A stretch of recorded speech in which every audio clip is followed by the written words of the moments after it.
know the Epstein files? All the liberals are like, release the Epstein files. We gotta get justice. Well, can I tell you something? The Epstein files are in the Qur'an. Muhammad is 54 years old. Aisha is 6 years old. And Muhammad sees that young baby playing with her toys and he's sexually aroused and he wants to marry her.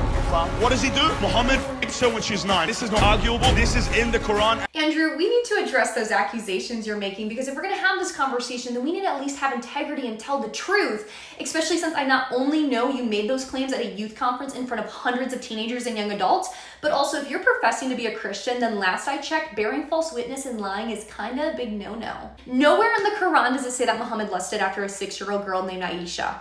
In fact, Aisha isn't even named anywhere in the Quran. That famous account concerning her young age comes from later Islamic and Hadith literature, not the Quran itself. Now, you can absolutely criticize those traditions. I have no problem critically examining religious texts, but don't attribute something to the Quran that the Quran doesn't actually say. And if we're going to scrutinize another religious traditions concerning women and children, especially underage girls, then we should probably be willing to open up our own Christian Bible and apply the same standard. Shouldn't we? Yeah, I think we should.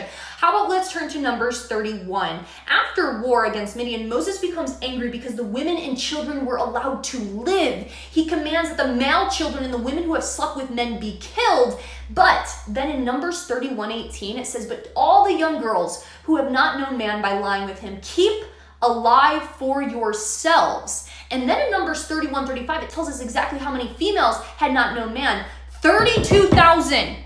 32,000 virgin females were taken captive after their families and communities were slaughtered and counted as spoils of war.